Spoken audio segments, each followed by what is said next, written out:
J'avais l'impression que j'étais pas à la hauteur pour cette mission. Putain, mais tout le monde a l'air d'allaiter, pourquoi moi j'y arrive pas? Pourquoi moi ça me fait péter un câble? Pourquoi j'arrive pas à passer mes journées avec mon gosse? Pourquoi mon envie c'est pas de passer mes journées avec mon gosse? Enfin, il y a des fois je me suis dit je peux comprendre les mères qui disent qu'elles aiment pas leur enfant automatiquement quand il arrive. Hello tout le monde et bienvenue dans Cœur de mère. Aujourd'hui je suis très heureuse de recevoir Anouk Leterrier. Alors qui est Anouk? Elle a 31 ans, elle vit à Paris et elle est entrepreneuse. Elle est la fondatrice de Dijo.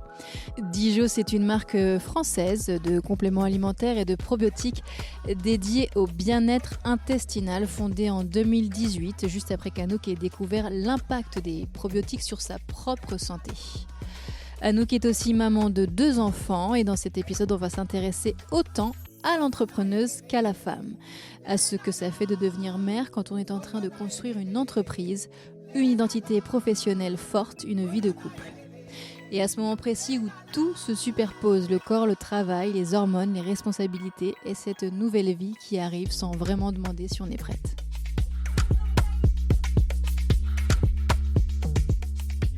Bonjour Anouk. Bonjour Manika. Et bienvenue. On remet un petit peu de contexte. Quand tu tombes enceinte de ton premier enfant, Dijo existe depuis environ 2 ans. Ouais, un peu moins, 1 an. Et tu es en pleine phase d'expansion. En pleine phase d'expansion, ouais, je m'attendais pas à tomber enceinte si vite, mais du coup c'est une bénédiction et je l'accueille avec grand plaisir, mais j'étais pas prête au niveau professionnel. Non. Parce que tu dis qu'avec ton mari, vous aviez dit on essaye, mais on verra si ça marche. Vous ne pensiez pas que ça marchait, enfin ça prendrait tout de suite quoi? Non, avec ma pathologie de la thyroïde, il m'avait dit que ça pourrait prendre un petit peu plus de temps que prévu. En plus, j'ai aussi pas mal d'endométriose. Donc, bref, on se dit ce que beaucoup de couples se disent. On essaye sans vraiment essayer, comme ça on se met pas trop la pression. Et au final, on a eu de la chance, ça a marché rapidement. Au bout de combien de temps? Au bout d'1 mois. Ah oui, donc oui, immédiatement. Vraiment très rapidement. Et tu parlais de ta pathologie de la thyroïde. Est-ce que tu peux rappeler le nom? Donc j'ai expliqué en introduction que c'est suite à ces problèmes de santé que toi, tu as créé ta marque. Mais est-ce que tu peux juste nous rappeler ça? Oui, alors c'est la thyroïdite d'Hashimoto. C'est une maladie auto-immune. Donc le concept, c'est je produis des anticorps qui essayent de détruire ma thyroïde. Et donc ça crée des alternances où parfois ma thyroïde, elle se défend, donc elle surfonctionne. Donc là, je vais passer en hyperthyroïdie. Et parfois, elle est affaiblie par ces anticorps qui font que l'attaquer sans cesse. Et donc là, je passe en hypothyroïdie. Donc dans ma maladie, j'ai l'alternance des deux. Et ça fait quoi concrètement? Alors l'hypothyroïdie, donc quand ta thyroïde ne fonctionne pas correctement, comme ça régule toute ta production hormonale, tu es vraiment en sous-régime. Tu es super fatigué, tu peux être un peu depressed, ton transit il est ralenti.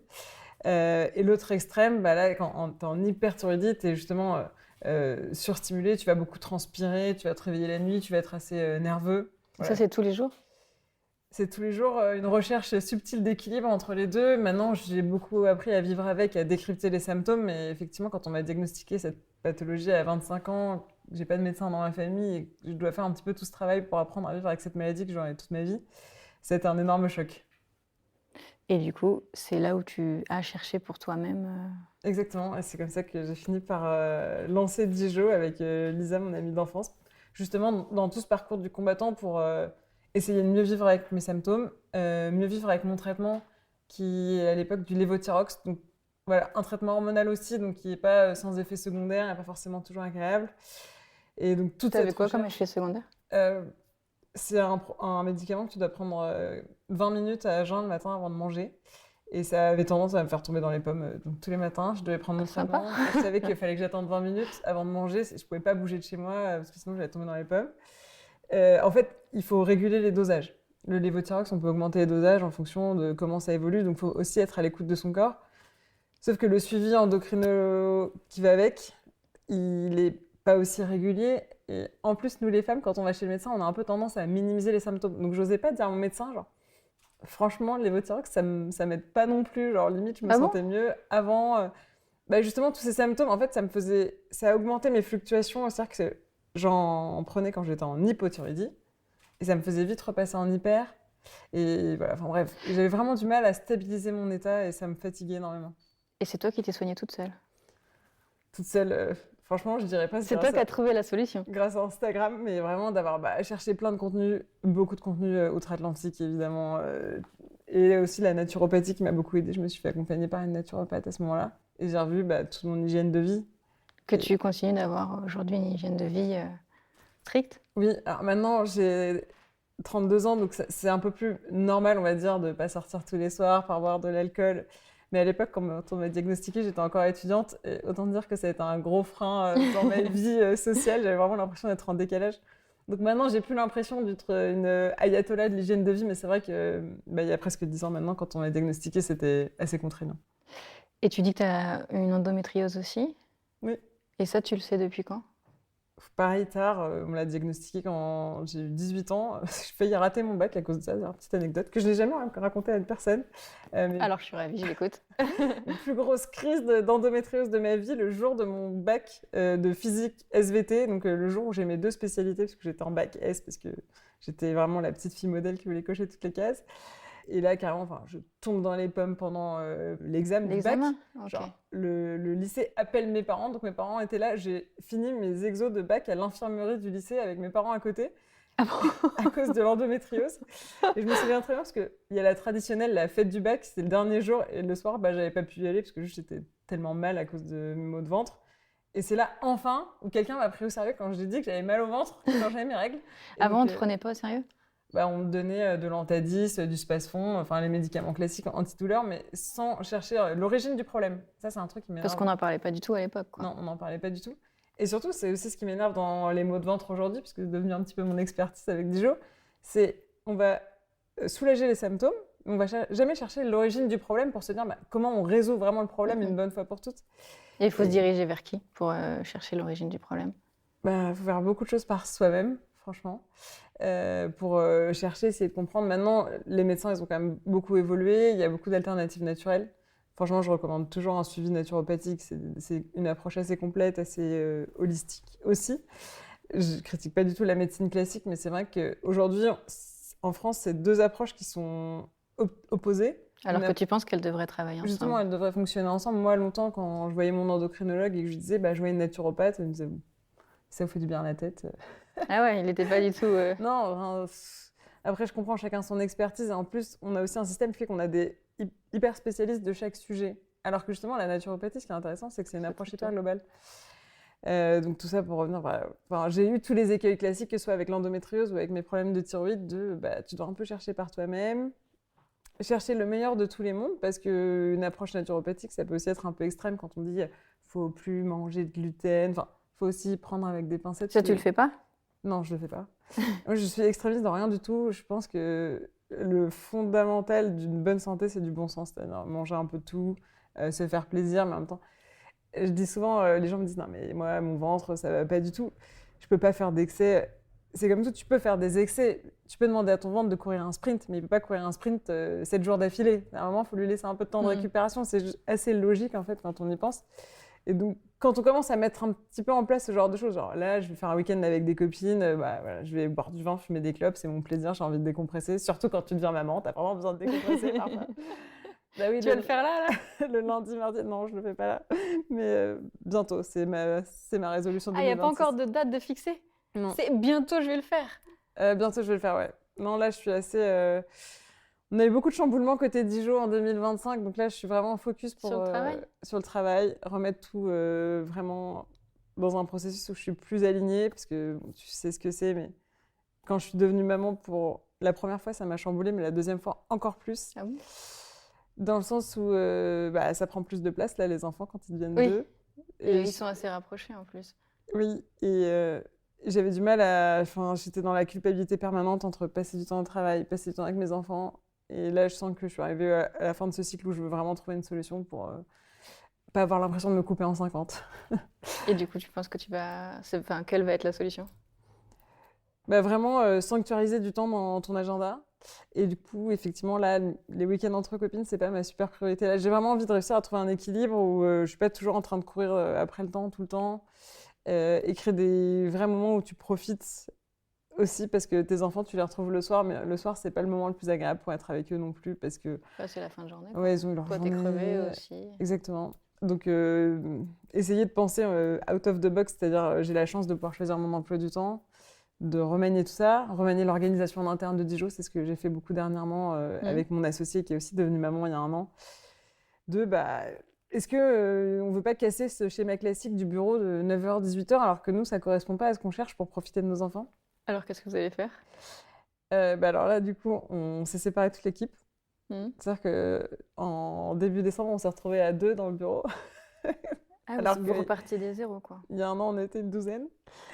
Et on s'est dit, mais en fait, évidemment, il faut forcément de l'exemplarité quand tu as une équipe. C'est toi qui dois être là, c'est toi qui dois donner l'énergie, aller de l'avant. Et on se rendait compte que ça nous cannibalisait notre énergie à nous. On n'y arrivait plus. Alors que là, on retrouve la liberté de, t'as envie d'emmener ton enfant au judo le mercredi à 10h, tu le fais sans rendre compte à personne, sans culpabiliser vis-à-vis de ton équipe. En fait, je sais pas si c'est un truc très féminin, mais t'es toujours dans la culpabilité de pas faire assez. Je trouve que c'est un trait qu'on a quand même pas mal. Encore plus quand on devient maman.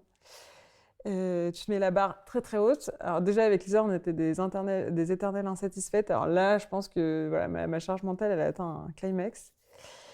Donc c'est complètement refaçonner ton agenda avec peu d'obligations. Par exemple, je me mets jamais de rendez-vous le matin. Parce que si jamais je démarre la journée avec mon deuxième, il a toujours des otites, je dois l'emmener en urgence chez le pédiatre. Donc si mes rendez-vous ils démarrent à 14h, je sais que dans la matinée, je vais forcément avoir le temps d'organiser si jamais j'ai une méga urgence de devoir trouver le pédiatre, rester avec mes enfants. Même si j'ai beaucoup d'aide à la maison, une super nounou qui m'épaule à fond et la chance d'avoir des grands-parents pas trop loin. De plus avoir cette pression du matin, parce que si jamais t'as pas dormi de la nuit parce que ton enfant il a vomi partout où il était malade, à 9h tu dois gérer, déjà je dois emmener le grand à l'école, c'est pour moi un truc, franchement l'école à 8h30, qui a inventé ça? Tu vas en pyjama? C'est genre inhumain. D'ailleurs je me demande toujours comment font les darons qui arrivent genre parfaites, alors que moi j'ai même pas le temps de me brosser les dents. Moi toutes mes copines que je connais, elles vont en pyjama. Ouais, franchement c'est ce qu'il faut faire. Pour l'instant, moi j'ai pas de soucis, mais... tu vas voir, c'est un autre rythme. Et bref, et du coup, pas de rendez-vous le matin, par exemple, alors qu'il y a plein de gens qui disent, moi, le matin, c'est là où je suis plus productif, je mets tout le matin. Voilà, nous, on a décidé de faire autrement. Encore une fois, c'est aussi accepter de s'écouter et de dire, mais il n'y a pas de modèle établi, on peut tout repenser. Et ça, c'est assez cool. Parce que pendant longtemps, on a essayé de cocher les cases des bonnes entrepreneuses. Et en fait, ça servait à rien. On n'était pas du tout. Mais en fait, quand je t'écoute, je me dis, ça reste quand même dur d'être entrepreneuse et maman, quoi. Oui, et d'ailleurs, ce terme... De faire bien les deux termes. Il n'existe pas pour les hommes, parce que je pense quand même que, même si c'est en train d'évoluer, je sais pas, on se dit souvent avec Lisa, et pourtant on a des super papas qui nous accompagnent, les hommes, ils n'ont pas la même sensibilité. Je sais pas, moi, mon fils, quand il va avoir une otite, je le sens. Hein. Même le pédiatre, quand il me dit « non, ça va aller », je dis « non. Donnez-moi les médicaments, je sais qu'elle va arriver, l'otite carabinée, là, genre ne me laissez pas repartir comme ça. » Tu penses que tu es plus connectée à ton enfant? Un peu plus. À son ressenti, en tout cas, à ses sensations. Oui, et même à ses émotions, je sais pas, je sens plus les trucs aussi dans l'émotionnel. C'est parce qu'on les porte pendant 9 mois. Moi, j'ai allaité les deux pas mal, donc on était assez collés serrés. De sentir qu'ils ont besoin, en fait, qu'on soit présent. Je sais pas, je trouve que mon mari, par exemple, il est super fort sur pas mal de choses pour les cadrer, les accompagner, leur donner envie d'être dehors, de nouvelles aventures et tout. Mais sur le côté émotionnel, quand ils ont besoin de réconfort. De réconfort. C'est toi la safe place, quoi. Ouais. Et en plus, dans mon couple, parce que ça, je pense, c'est aussi un sujet dont peu parlent, mais aujourd'hui, on a beaucoup de couples où le papa ou la maman, ou les deux mamans, les deux papas, sont professionnellement très investis. Ça, c'est assez difficile aussi. Quand tu as des enfants, il y en a quand même un. Qui se sacrifie un peu? Je pense que c'est pas sacrifice le bon terme, mais c'est accepter d'être le parent référent. D'accord. Et toi, c'est ce que tu as accepté d'être? Exactement. Mais ça m'a pris du temps, parce que j'ai vraiment été... Tu as travaillé sur toi, on a l'impression, pour ça. Je me suis fait accompagner par une coach pour pas avoir l'impression d'être lésée vis-à-vis de mon mec. Parce que au début, je trouvais ça injuste. Et quand mon premier enfant est arrivé, ça a été mon combat. Et d'ailleurs, ça a été très difficile dans mon couple. Parce que je comprenais pas pourquoi moi, ça me paraissait naturel de voir tout ce qu'il y avait à faire et de le faire spontanément. Et mon mec de devoir plus lui demander, tu vois. Et souvent, on voit des réels qui passent en disant, mais le mec qui se fait défoncer parce qu'il dit comment je peux t'aider, alors que la nana dit, mais tu dois pas me demander comment je peux t'aider. Tu dois faire sans avoir demandé. Bon, c'est une réalité, ça existe. Et quand j'ai accepté de devenir le parent référent, alors ça veut pas dire que je travaille moins, mais c'est juste que C'est vrai que moi, mon mari il est salarié, et moi je suis pas, donc j'ai plus de flexibilité, plus je suis la maman, donc j'accepte ce rôle. J'ai compris que ça allait pas freiner ma carrière. En revanche, c'est sûr qu'il y a des choses que je peux pas faire, c'est-à-dire que je peux pas monter une multinationale et passer ma vie dans des avions parce que mes enfants ils ont besoin que je sois là pour suivre s'ils sont Et ça, tu malades. l'avais pas devancé avant d'être enceinte? Mais pas du tout. Bah, déjà, mon premier enfant, je pensais que j'allais accoucher et revenir toute pimpante au bureau avec Lisa 2 semaines après. Spoiler, je suis jamais revenue, mais genre, jamais. L'allaitement, c'était un truc, enfin, c'est un effort, vraiment, c'est un don de soi. Voilà, c'est un don de soi. C'est ce que j'ai préféré dans la maternité, je préfère le dire, je ne veux dégoûter personne, j'ai tout détesté. Enceinte, j'étais super malade, j'ai eu une césarienne, j'ai trouvé ça hyper traumatisant, je sais même pas comment on peut appeler ça une césarienne de confort. Et genre, Tu miracle. l'avais programmé?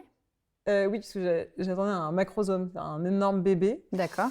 Et du coup, ils ont préféré faire une césarienne programmée pour le sortir. Il était vraiment énorme, ton bébé? Bon, il faisait 4 kilos 15 jours avant le terme. Bon, c'est pas...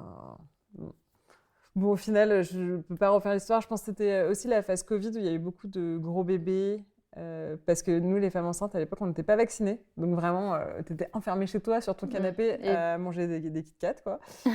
Et du coup, voilà, pendant ma première grossesse, j'ai pris 22 kilos. Ah ouais, parce que t'es tellement menue. Bah, franchement, ouais, la première grossesse, bah, j'ai dit, t'es enfermée, tu marches pas. Tout le monde avait peur qu'on attrape le Covid, nous, les femmes enceintes. Dis-toi, mes cours de maternité, enfin d'accouchement, c'était en visio. Au final, heureusement que j'ai pas accouché par voie basse parce que franchement, le cours de Mais tu avais commencé les cours de préparation à l'accouchement? Oui, j'avais vraiment fait... on m'annonce que c'est un macrosome au début du 9e mois. Donc en fait, j'ai 15 jours, enfin, dernier rendez-vous avec mon obstétricien. Et donc, début du 9e mois, elle me dit, bah voilà, ils font l'échographie, ils voient que c'est par rapport à la mesure du tibia qu'il est très gros. Elle me dit, ce serait peut-être intéressant d'envisager une naissance par césarienne. Moi, je m'étais jamais renseignée là-dessus. Je me suis dit, c'est dingue parce que si j'avais fini en césarienne d'urgence, franchement, je me serais jamais posé la question de comment ça se passe parce qu'on va quand même te couper le ventre. C'est un geste qui n'est pas anodin. Je me suis dit, waouh, franchement, déjà, je trouvais ça traumatisant en étant prévenue. Alors, waouh, quand t'es pas prévenue, ça doit quand même être quelque chose. Ouais. Pour le coup, je trouve qu'en effet, la césarienne, c'est minimisé. Surtout l'état dans lequel on se trouve. Après, ouais. En fait, j'ai ma meilleure amie qui a accouché quelques mois avant moi et qui m'a dit j'ai cru que j'allais mourir, Malika. Mais vraiment, elle me dit je te le dis pas. C'est pas quelqu'un qui se plaint. Nous, le fait qu'elle me dise ça, je me dis bon, ça va être horrible d'accoucher et tout. Et en fait, moi, césarienne d'urgence, je me pose pas la question, je leur fais confiance. En effet, sur le moment, c'est assez rapide et t'es vraiment shootée aussi. Enfin, moi, en tout cas, j'étais très shootée. Mais en revanche, le lendemain, je trouve que tu réalises que là, ton corps, c'est plus du tout le même qu'avant et que, en vrai, t'es pas prête de retrouver la forme non. Comme avant, quoi. La récupération, elle est beaucoup plus longue. Bah, c'est une opération, on te coupe, je sais plus combien de couches. 6 ou 7. Ouais, 6 ou 7. C'est la plus, du coup, conséquente. Non, mais c'est pas anodin. Bah, pour mon deuxième, je voulais absolument tenter ce qu'on appelle AVAC, l'accouchement par voie basse après césarienne. Et alors? Donc, j'ai fait, je pense, 50 séances d'acupuncture. J'étais vraiment genre la nana, mais j'ai tout fait. Genre massage du périnée, j'étais dans les starting blocks pour accoucher par voie basse. Je marchais 10 km par jour. Le dernier mois, vraiment, je vais vivre un accouchement parfait, de rêve. Cette fois-ci, je serai maîtresse de mon accouchement. Limite, je me posais la question de prendre une péridurale. Et spoiler, n'est jamais arrivé. Donc, on a passé la date du terme et là, ils m'ont dit on ne peut pas vous déclencher sur un utérus cicatriciel. Donc, je suis repassée sur la table. J'ai une deuxième césarienne, programmée encore une fois. Avant de rentrer au bloc, je pleurais. Je veux pas refaire une césarienne, tout. Et bon, au final, ça s'est pas très bien passé parce que mon utérus était très abîmé en fait de la précédente césarienne. Et du coup, ils ont mis 2h30 à me recoudre. Donc ça a été. Et donc là, post-accouchement, j'ai eu vraiment des grosses séquelles, beaucoup de mal à récupérer de la césarienne. C'est-à-dire du mal à marcher, à te lever, les abdos? J'avais des douleurs à tomber dans les pommes encore 2 semaines. C'est-à-dire que je me levais et là, d'un coup, j'avais les tranchées en fait quand tu as des contractions post-accouchement qui font que ton utérus se resserre un petit peu. Ouais. Là, sur la cicatrice, ça me faisait tellement mal. Je tombais dans les pommes, dans la douche. Enfin, c'était l'enfer. Donc, beaucoup d'antidouleurs? Beaucoup d'antidouleurs, ouais. En plus, avec l'allaitement, donc tu as toujours la culpabilité de donner déjà des médicaments. Qu'est-ce que tu donnes? Ouais, attends, ouais. Heureusement, cette fois-ci, Dijon était à un autre niveau. C'est-à-dire que là, j'avais vraiment pu couper j'attendais pas de revenir parce que j'avais déjà fait cette erreur de penser que j'allais revenir comme une fleur après l'accouchement. Là, j'avais vraiment prévu d'être complètement off pendant des semaines. Oui, parce que ce premier bébé arrive voilà, sans vraiment te préparer. En un mois, ça y est, tu tombes enceinte. Tu continues de travailler pendant ta grossesse. Tu vas au bureau Oui, je vais au bureau. tout le temps. Enfin, je vais au bureau, c'est un peu spécial parce que c'est la phase c'est le Covid. En fait, je tombe enceinte entre les 2 confinements. Donc, on est déconfiné, tout le monde se dit c'est fini le Covid, ça n'existera plus jamais. Et en fait, on est reconfiné au moment de l'automne. Et là, ma grossesse démarre, donc c'est assez confortable, ce qui fait que je ne bouge pas beaucoup et que je grossis à vidéo. Mais oui, j'aurais pas beaucoup allé au bureau à ce moment-là, quand même, parce qu'à partir de mon 6e mois, là, tous les médecins sont en panique sur le Covid pour les femmes enceintes. C'est encore vraiment en chantier le Covid à ce moment-là. Et est-ce que tu fais des plans pour l'entreprise ?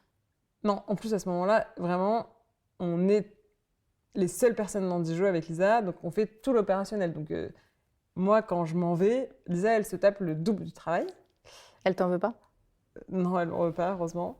C'est juste qu'à ce moment-là, elle pense que ça va pas durer longtemps. En fait, ça dure beaucoup plus longtemps. Et c'est marrant parce que quand on en reparle, elle me dit « Mais moi, c'était pas trop la charge de travail qui me dérangeait, mais c'était la peur de planter la boîte pendant que t'es pas là, quoi. » Ah bon ? Ah oui, elle avait pas confiance.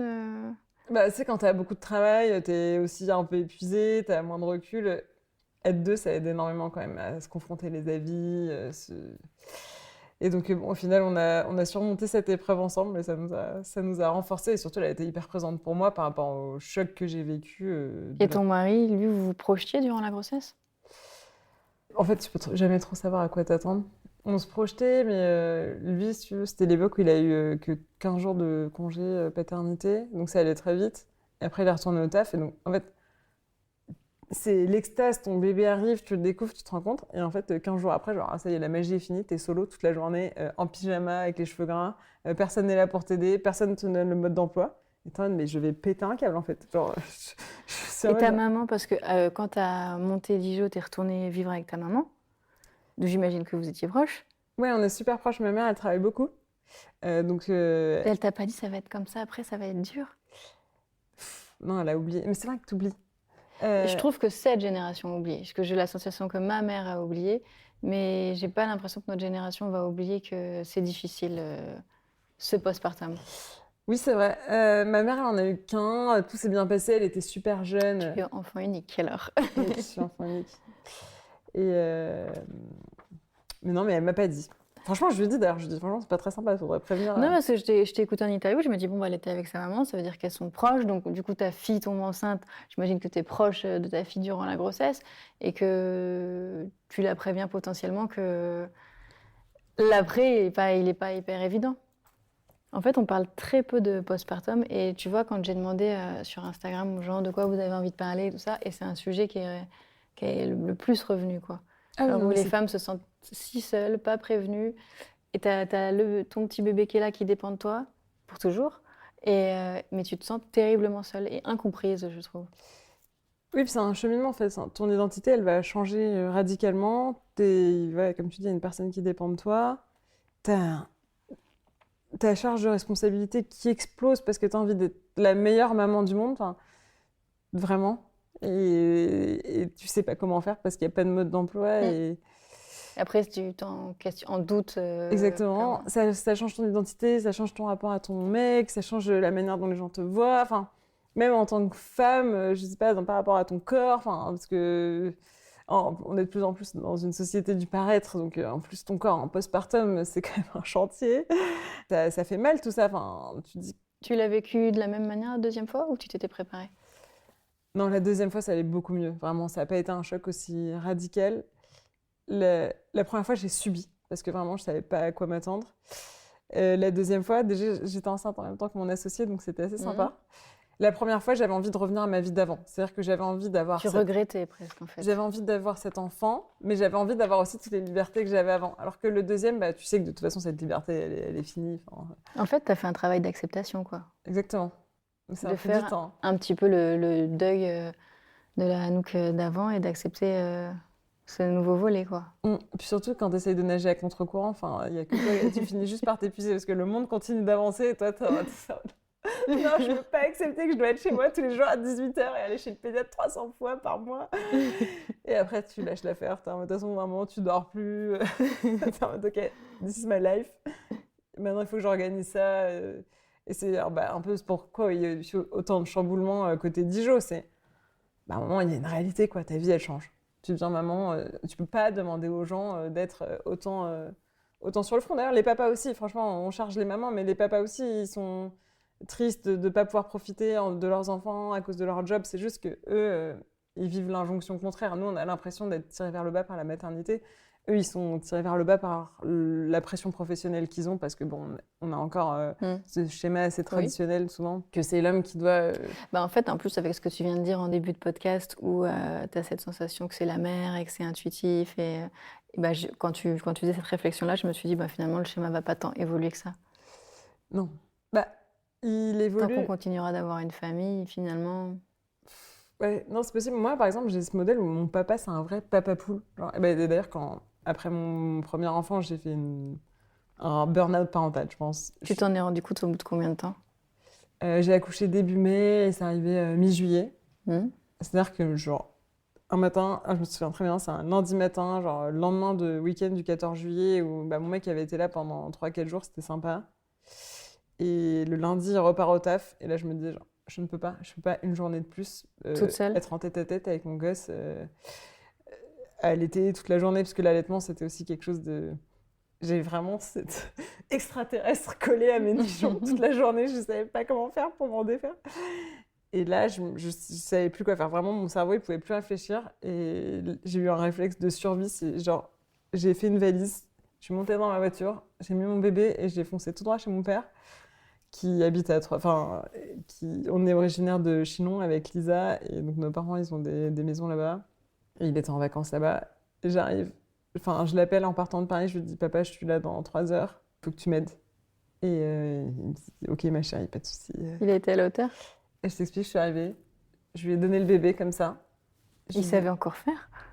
Oui, il savait encore faire. J'ai eu un demi-frère avec lequel on a 13 ans d'écart, donc il a été de nouveau papa un peu sur le tard. Donc franchement, il est génial avec les enfants. Et je lui ai donné le bébé, je me souviens très bien, en sachant que c'était un bébé allaité exclusivement, qu'il n'avait jamais pris un biberon. Donc il a commencé à introduire à ce moment-là le biberon. C'est lui qui a fait la transition, parce qu'en fait, moi, toute seule, je ne pouvais pas. En fait, tu peux pas donner un bébé du lait à materniser, alors que toi-même, t'allaites. Ce serait quand même un petit animal qui est fait pour aller à la source. Mais donc, ça veut dire que tu avais pensé à acheter ton biberon, pensé à acheter ton lait et tout ça quand tu fais ta grosse valise pour partir ? En fait, je commençais à essayer de tirer mon lait dans l'optique de reprendre le travail à un moment. Ça marchait pas. Je mélangeais avec du lait. En fait, je faisais des mélanges pour essayer de l'habituer. Bref, ça marchait pas tout seul. Là, j'arrive, je lui donne tout. La valise, le truc. Donc, c'est ton père qui a géré cette... Ouais. Et je suis restée enfermée 1 semaine dans le noir, à pleurer toute la journée. Vraiment. Mais tu te disais quoi ? Je voulais plus parler à mon mec, mais j'étais en mode... Non, mais j'étais en mode... Je réfléchissais à rien à ce moment-là, je voulais juste quitter cette vie, quoi. C'est horrible. Quitter ce concept, quoi. J'étais dépassée par mes émotions, j'étais incapable de me raisonner, je me souviens très bien. Tu avais des pensées archi sombres, quoi. Alors, sur le coup, je me projette pas, même pas dans le lendemain. Juste, j'ai besoin de pleurer, mais non-stop, comme c'est les chutes du Niagara. J'arrive au petit déjeuner le matin, c'est les 2-3 premiers jours, vraiment, je me lève pas, j'ai besoin de dormir, j'ai besoin de récupérer. Et je me souviens très bien parce que y a ma belle-mère qui arrive le jeudi parce qu'elle elle arrive le jeudi de Paris parce qu'elle travaille. Et je me souviens très bien qu'elle arrive et moi je suis au petit déjeuner. J'étais chez elle quand même, tu vois, donc t'as un peu la gêne. J'en avais rien à foutre, je chialais, je ruinais leur petit déjeuner, je pouvais juste rien faire, c'était au-delà de mes forces. Et ton père, lui, il gère l'enfant. Il gère l'enfant. Et il te demande rien à toi. Non, il est en porte-bébé avec mon gosse, c'est trop drôle. Et donc c'est à ce moment-là, on réussit à faire des biberons. À ce moment-là, je me fais coacher pour le sommeil et la fin de l'allaitement par une nana que je trouve sur Instagram. Ok. Qui s'appelle Déborah Assous. Voilà, si tu nous regardes un jour, franchement, merci. Et puis ça peut intéresser d'autres mamans qui sont dans la même situation. Elle m'a sauvé la vie, franchement. Et donc mon père... Et tu la rencontres jamais, tout ça se fait en coaching ? En coaching, mais par WhatsApp, carrément, elle m'appelle 300 fois par jour parce que je lui explique un peu dans l'état dans lequel je suis. Elle me laisse des audios, même super tard le soir, tôt le matin. Et c'est génial, ça me redonne confiance parce qu'en fait, je crois que j'avais perdu pied parce que j'avais l'impression que j'étais pas à la hauteur pour cette mission. Je Je me dis genre... Je pense que c'est un questionnement immédiat aussi avec le fait de devenir mère. Je pense que dès qu'il arrive, on se pose cette question. Oui, puis en fait, pareil, j'étais en mode, mais tout le monde a l'air d'allaiter, pourquoi moi j'y arrive pas? Pourquoi moi ça me fait péter un câble? Pourquoi j'arrive pas à passer mes journées avec mon gosse? Pourquoi mon envie c'est pas de passer mes journées avec mon gosse? Enfin, T'avais l'impression que t'arrivais pas à t'attacher à ton enfant? peut-être pas à ce niveau-là, mais oui, il y a des fois, je me suis dit, je peux comprendre les mères qui disent qu'elles aiment pas leur enfant automatiquement quand il arrive, quoi.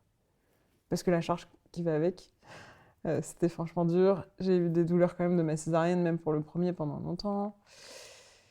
Et à partir de là, en fait, le jour où j'ai réussi à me faire aider, tout a changé parce que je me suis fait aider pour tout dans ma vie. Je me suis fait coacher pour Dijon, je me suis fait aider avec un répertoire de nounous du sommeil, de nuit, même auprès de ma famille, de dire que tu as besoin d'aide et de ne pas essayer d'être la super maman, en fait, de juste baisser le voile.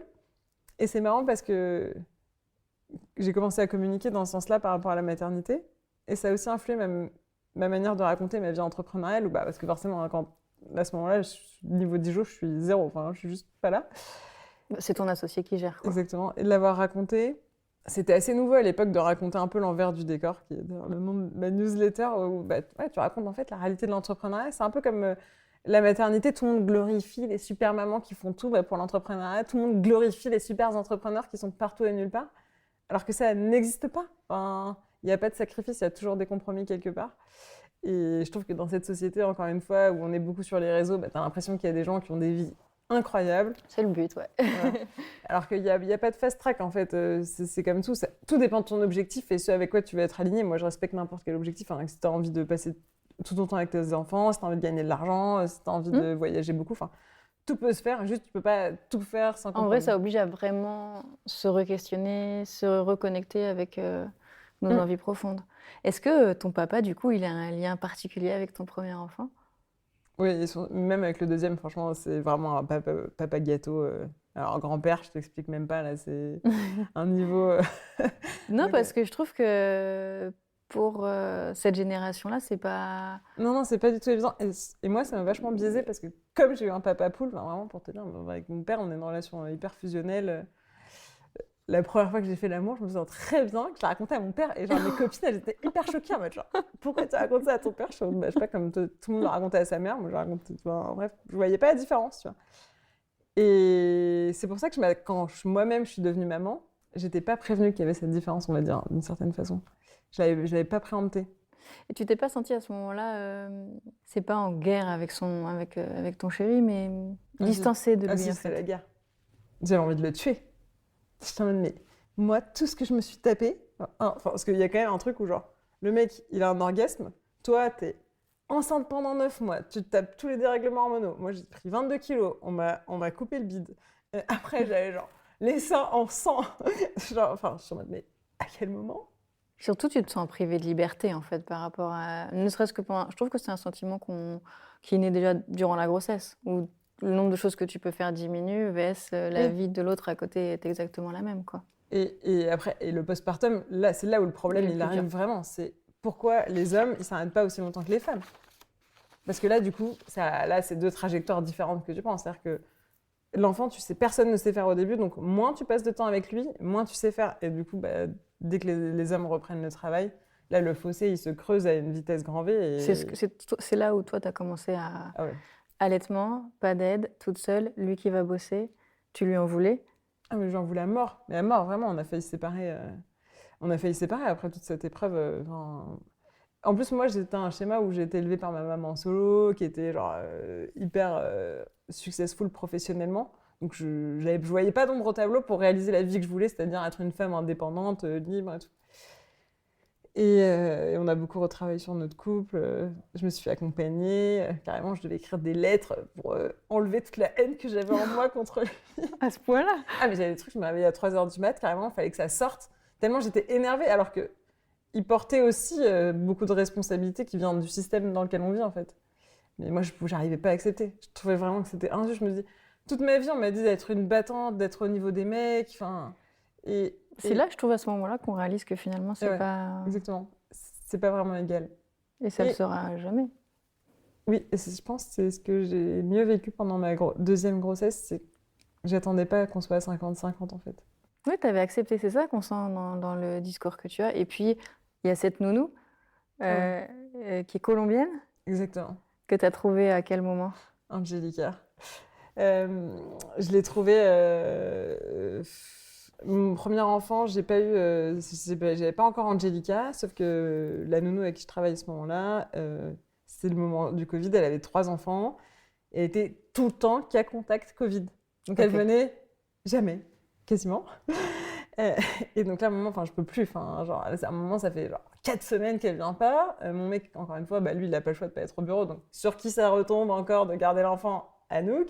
Je me dis à un moment, Lisa, elle va me dire genre stop, on arrête, je veux plus travailler avec toi. Genre depuis que t'es maman, genre c'est juste l'enfer. Et là, la personne qui travaille chez ma maman pour entretenir son appartement, elle a fait venir cette fameuse personne, Angelica, qui est sa belle-sœur, avec son fils Nicolas, euh, de Colombie. Ils venaient d'arriver d'un avion, enfin, ils n'ont pas de papier à ce moment-là, ils sont complètement... lui, il n'est pas encore scolarisé, il ne parle pas un mot de français, et donc elle me propose de me la présenter pour qu'elle me dépanne au début. Et ça va être tellement naturel quand elle s'occupe de mon fils. Je sais pas, il y a des gens, ils sont faits pour ça, elle a vraiment la fibre. Je me retrouve, on a quasiment le même âge en plus. Je suis évidemment très touchée par ce qu'elle vit parce qu'elle a aussi laissé un enfant en Colombie. Donc, enfin, elle vit quand même une situation où elle fait tout pour s'en sortir et je me dis, waouh, moi, je me suis mis sous l'eau alors que franchement, Ça te fait j'ai relativiser. pas de problème. Et ça va aller encore plus loin parce que très vite, elle va avoir des galères de logement, de papier.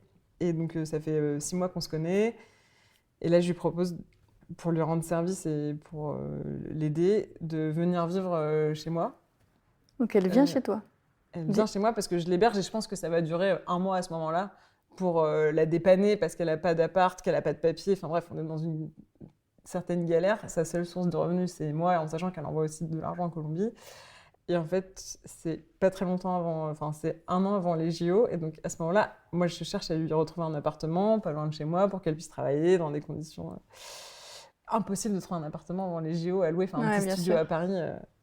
Et donc finalement, ce qui devait être genre un Elle est encore hébergement. chez toi, là? Non, elle n'est plus chez moi. Et maintenant, elle est même mariée. Enfin, elle a refait sa vie et c'est génial et je suis trop contente. Mais du coup, elle a passé un petit moment à la maison, quasiment 1 an et demi. Quand J'ai même. accompagné son fils. C'est moi qui faisais les réunions parents-prof. On lui a pris un tuteur pour Mais l'aider. son fils vivait avec vous aussi? Ouais, c'était le kibbutz chez moi.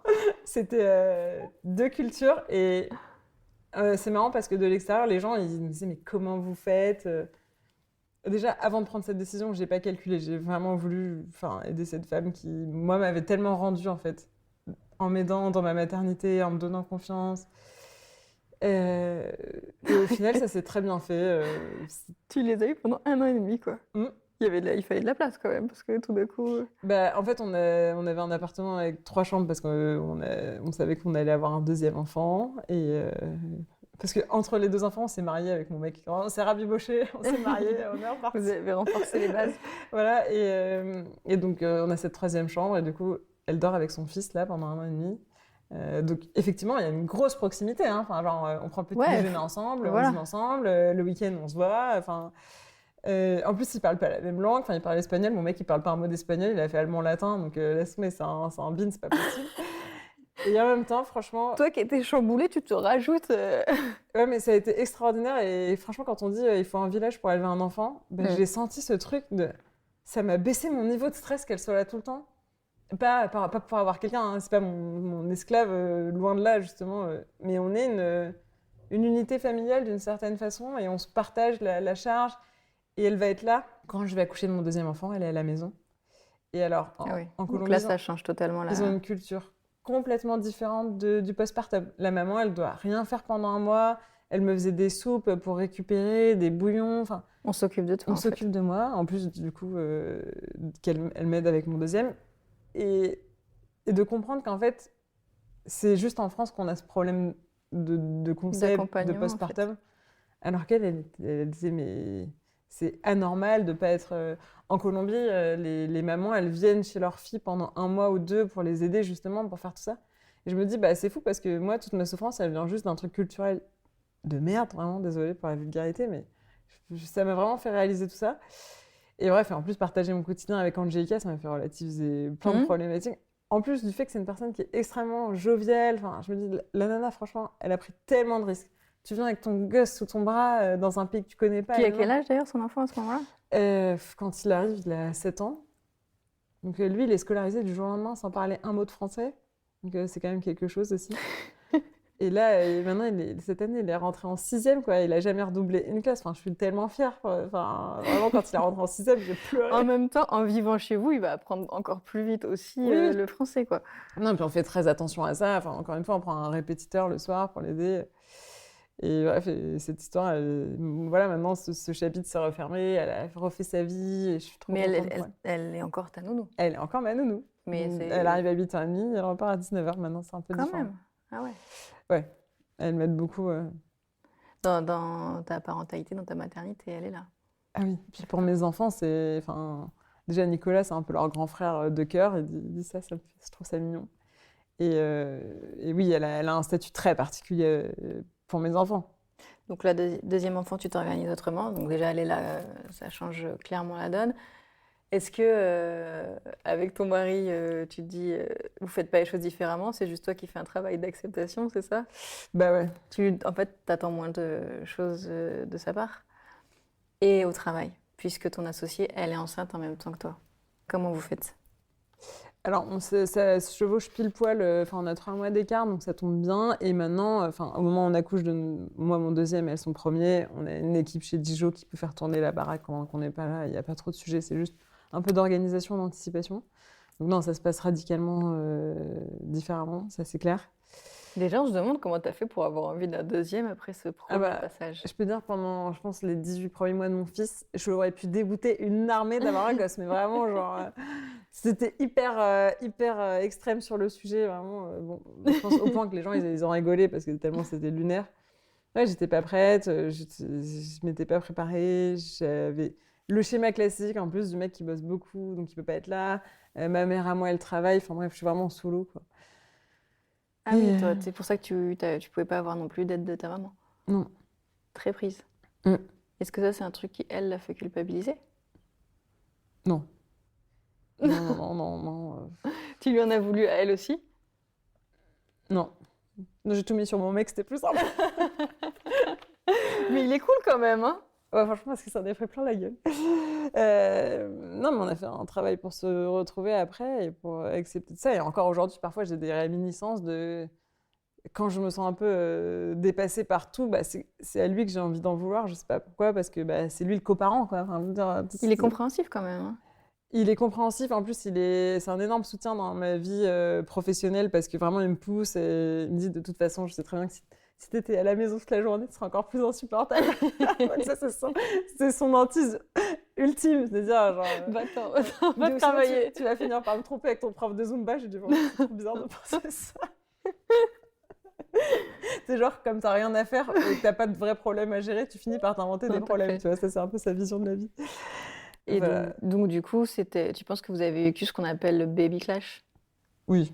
De toute façon, tout le monde a le baby clash. Enfin... Non, je veux pas faire de généralité, mais c'est une découverte tellement importante que tu dois gérer toi à titre personnel et après que tu dois gérer dans une relation à deux. Tu sais jamais comment l'autre il va être en parent. Non, c'est la découverte. Alors, autant, moi, au mec, il arrête pas de me dire... Moi, j'étais vraiment la nana... J'aimais beaucoup faire la fête. J'ai eu pas mal de relations... Et donc, mon mec, il me dit, franchement, ça a été une bonne surprise de voir que t'es une super maman parce que je m'attendais pas forcément à ça. Mais c'est pas non plus super agréable à entendre. Non, c'est un compliment surprise. C'est marrant, parfois défaut. Quand les gens ils ont une image de toi. Récemment, j'ai recroisé un pote de lycée qui me dit, j'aurais vraiment parié que tu serais la nana de 45 ans en mariage, encore célibataire. Les gens te voyaient pas construire une famille, quoi. Non, pas du tout. Trop libre. Alors que j'étais vraiment la première. Enfin, j'ai eu mon premier à 28 ans, donc j'étais finalement assez tôt pour... cette génération, quoi. Et en plus, tu étais en pleine création d'entreprise, donc... Ouais, non mais comme quoi... Donc en même temps, c'est une révélation, en même temps, c'était un choc, hein, donc c'est toujours assez ambivalent, la vie. Mais tu l'as pris assez tôt, comme ça. Est-ce qu'il y a des moments où tu disais que vous avez pensé à la rupture? Moi, parce que moi, je l'ai fait. Franchement, je remercie mon mec parce que mon mec me dit, franchement, tu peux me traiter de tous les noms, me détester, mais jamais, jamais, jamais, on pense qu'on se sépare. En fait, maintenant, on est une unité familiale, même sans enfants. Enfin, voilà, on décide de faire notre vie ensemble. Ça arrive de pas être d'accord, ça arrive d'avoir des moments dans ton couple où c'est difficile. En revanche, On trouve toujours une solution. exactement, ne pas imaginer la séparation comme une solution. Et franchement, il avait tellement raison. Mais parce que aussi, tu reproduis ton schéma. Moi, j'avais mon schéma de parents séparés. Et lui, il avait un schéma. Lui, il a aussi un schéma de parents séparés, mais lui, il n'a vraiment pas envie de le reproduire, je pense, et de se dire non, moi, c'est mort, jamais je referai ça. Je sais que c'est la destruction de la famille de séparer et tout. Je lui dis, tu peux pas dire ça, 2 couples sur 3 divorcent à Paris. Non, mais je trouve que c'est assez. C'est des bases hyper fortes, en fait. Exactement. Et en fait, il a une vision assez traditionnelle de ça, et franchement, il a tellement raison qu'aujourd'hui, je lui remercie d'avoir enduré tous ces moments difficiles où je lui en voulais à Ça mort. va, là, il va te pardonner avec tout ce que. Aujourd'hui. Ah bah, il écoutera jamais. Il a jamais lu. Je sais même pas s'il a déjà lu un de mes posts LinkedIn. Bon, parfois, ils sont courts, donc quand même, tu peux faire l'effort. Mais genre, aucune de mes newsletters, aucun de mes vrai podcasts. Non, franchement, enfin, c'est pas que ça ne l'intéresse pas, mais je pense qu'il Il manque peut-être de temps aussi, non? il doit tout savoir. Oui, et puis il manque un peu de temps, c'est clair. Mais voilà, il a plein de qualités, mais je pense que je raconte sur les réseaux, ça l'intéresse pas trop. Ton deuxième enfant, tu vis différemment, t'es préparée, aussi dans le travail, du coup. Et pourquoi alors maintenant vous en arrivez à tout devoir réorganiser? Alors ça, c'est propre à Dijon. C'est en 2023, on passe dans l'émission Qui veut être mon associé. Donc là, c'est un énorme coup de projecteur sur le projet. La boîte, elle explose. Enfin, le chiffre d'affaires, il fait x5 en l'espace d'un mois.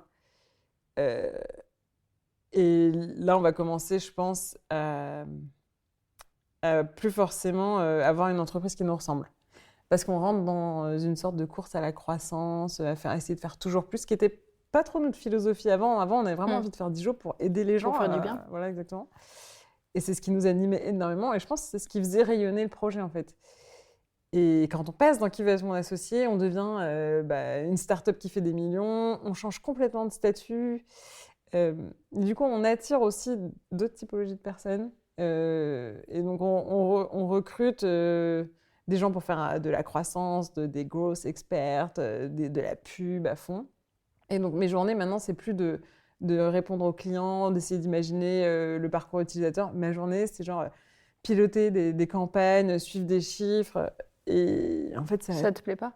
Au début, à un moment, tu as l'impression que ça te plaît, au début, parce que pour la première fois, je sens que le regard des gens sur moi, il est différent. C'est-à-dire que je suis plus la start-upeuse qui galère. Genre là, les gens me disent « T'as trop réussi et tout ». Donc pendant un certain temps, c'est un peu galvanisant. T'es en mode « Waouh, trop bien, je suis trop une girl boss ». Et au bout d'un an, je suis en mode « Bon, c'est bon, genre la girl boss, genre, j'en peux plus, genre ça me plaît pas ».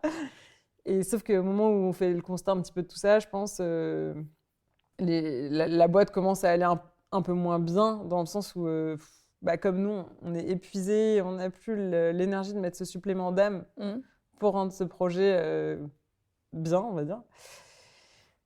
Tout s'essouffle un peu. Et au début, on essaye un peu de boucher les trous avec l'eau qui coule. Et à un moment, tu bouges, et puis à un moment, genre, tout te saute à la tête et t'es en mode, ok, c'est pas grave, it's ok, c'est juste le taf. On va prendre le temps de se réaligner. On a la chance d'être autofinancé, donc on doit rendre aucun compte à des investisseurs.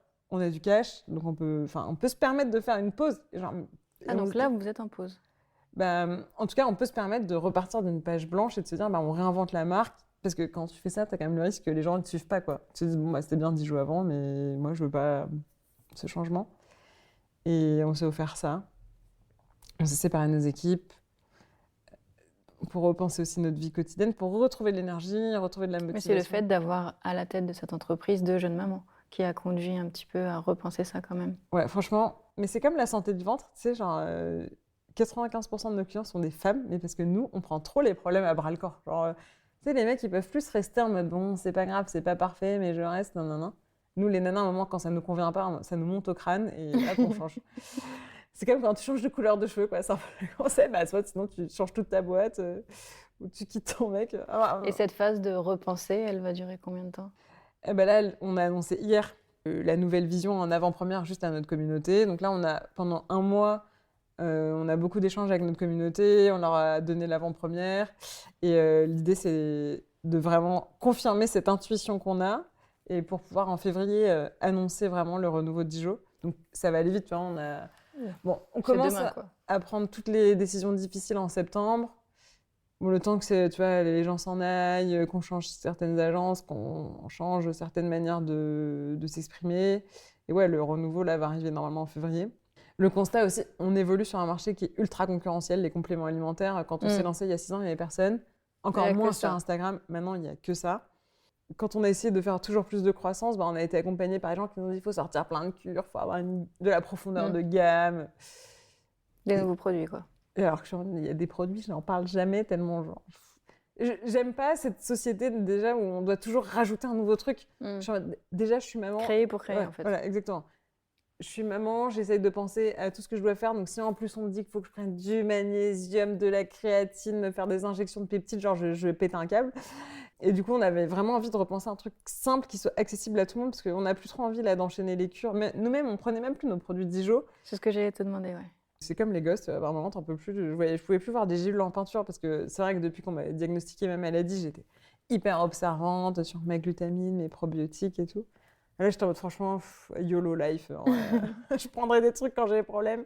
Mais genre, j'en avais marre aussi d'être dans la prévention et de toujours d'être dans le contrôle, en fait. Et là, c'était agréable de se dire, vas-y, plus de contrôle, tant pis. Depuis quand? Ça a commencé, je te dis, en septembre. Ça s'est vraiment concrétisé en novembre parce qu'on a supprimé toutes nos publications Instagram. Ah ouais. Et c'est le moment où toute l'équipe est partie, donc on s'est retrouvés vraiment à 2 dans le bureau vide. Et là, on s'est dit, ça y est, genre, back to 2019, genre, liberté. Et c'était cool, parce que... Liberté, mais pas à la maison. Là, exactement, mais tu vois, quand on a lancé Dijon, on avait full liberté à la maison, enfin, pas de contraintes à la maison, et du coup, tu pouvais commencer à te mettre des contraintes dans ta vie pro. Et les contraintes pro, elles ont pris de plus en plus de place. Et quand on est devenu maman, en fait, trop de contraintes des deux côtés, à un moment, tu pètes un câble. Donc en février... Voilà, renouveau de Dijon. Et là, l'idée, c'est encore une fois d'avoir quelque chose de beaucoup plus simple à prendre dans sa vie. Là, il nous manquait un geste dans ce bien-être du ventre. Parce que on partait du postulat que tout le monde pouvait manger équilibré, faire attention. Nous-mêmes, on n'y arrive pas. Donc, arrêtons de vendre des mensonges parce que ça fait que augmenter la charge et on ne voulait pas participer à ce grand complot. Et donc, on s'est dit, de quoi on aurait besoin pour se sentir mieux, plus d'énergie, relancer notre métabolisme, sans que ce soit une énorme contrainte sur le long terme. Et c'est vrai que notre ventre, il est fait normalement pour se régénérer tout seul, sauf qu'aujourd'hui, on le sursollicite un peu, on mange beaucoup. Je sais pas si tu as déjà essayé de faire un jeûne, mais rien que sur Instagram, tu as de la bouffe partout. Donc déjà, pas penser à manger. Quand même. J'essaie parfois une journée par semaine. Ah ouais, c'est bien. Non, mais tu sens que tu retrouves de l'énergie, en fait. Parce que ton corps, il n'utilise pas cette... Et donc là, on a créé un concept qui s'appelle le Clean Up, où vraiment pendant 5 jours, c'est la synergie de 2 cures qu'on avait déjà existantes. C'est le 5D qui va nettoyer, en fait, tes intestins. Parce qu'en fait, tu accumules pas mal de déchets dans les virages de tes intestins, des gaz qui sont finalement jamais éliminés, notamment les gens qui sont constipés. Ils accumulent beaucoup de choses. La fatigue, c'est un énorme truc des gens constipés parce qu'à cause des toxines qui restent dans le ventre. Donc ce 5D Reset pour nettoyer le ventre et couplé avec notre digestion facile, qui est notre deuxième produit qu'on a sorti, qui est à base d'enzymes digestifs, qui est super efficace pour relancer l'activité digestive. En fait, tu vas restimuler vraiment l'activité pour bien digérer. Et donc, faire ces 2 produits pendant 5 jours en mode assez intensif, 1 fois par mois, c'est pour vraiment reset ton ventre et te dire je peux pas faire attention. Ouais, ça m'intéresse. Oui, vraiment beaucoup. Je pense qu'il y en a besoin, le ventre. Et voilà, d'instaurer ce geste qui est plutôt simple parce que c'est dans un temps court. Assez limité, ouais. C'est moins contraignant que... Et parce que en fait, ton ventre, comme tu dis, le jeûne, c'est un truc qui se fait depuis la nuit des temps. Ton ventre, il est fait pour se régénérer tout seul. Donc là, c'est juste un petit coup de pouce qu'on lui donne. Et cette pause, on a envie vraiment de l'instaurer pour que tous les mois, tu penses à te faire 5 jours, sans que ce soit vraiment une contrainte. Tu peux aussi continuer à dîner dehors, à faire ta vie si tu veux, mais c'est vrai que tu vas quand même sentir pendant ces 5 jours que ça s'allège. Et ça rebooste ton organisme en fait pour la suite. Et après, voilà, c'est un éternel recommencement. Non, mais c'est hyper intéressant. Et aussi parce que notre produit originel, c'est la cure de probiotiques. C'est vraiment le savoir-faire sur lequel on a eu une innovation au début de Dijon parce que les probiotiques, donc ces bonnes bactéries qui colonisent nos intestins et qui forment notre microbiote, c'est des micro-organismes vivants qui sont très fragiles. Donc en 2019, c'est ça notre innovation, c'est vraiment de faire un processus de fabrication qui va préserver ces bonnes bactéries pour qu'elles se réactivent et qu'elles restent vivantes. Et donc nous, on a vraiment cette sensibilité de dire ce microbiote, il faut l'entretenir. Aujourd'hui, c'est un gros problème.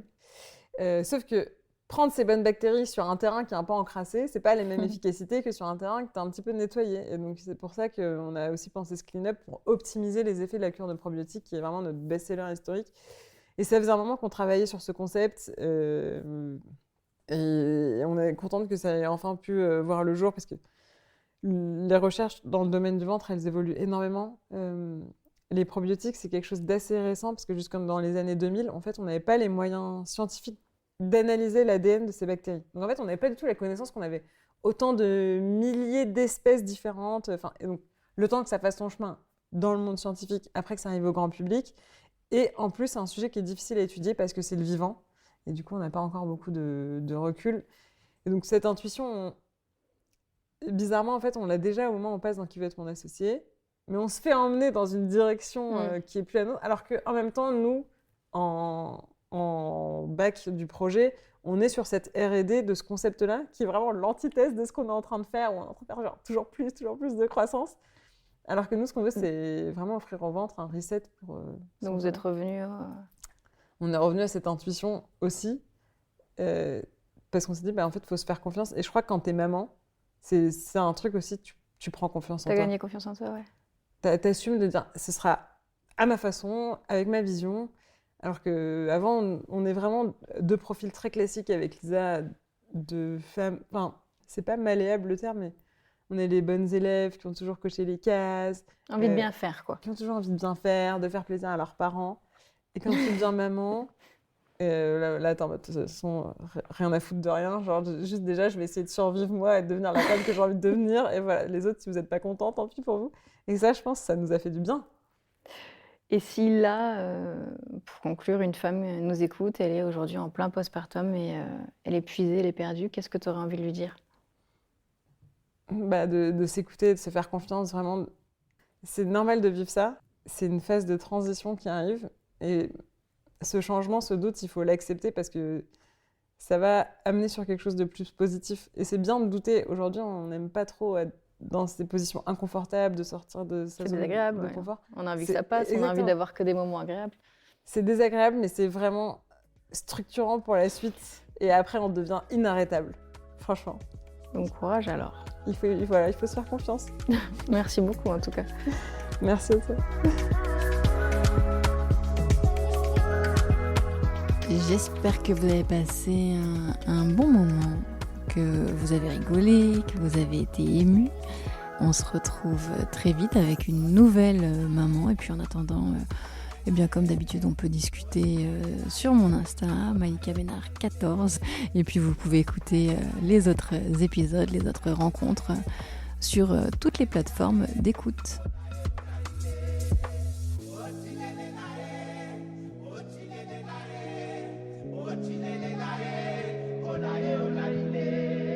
What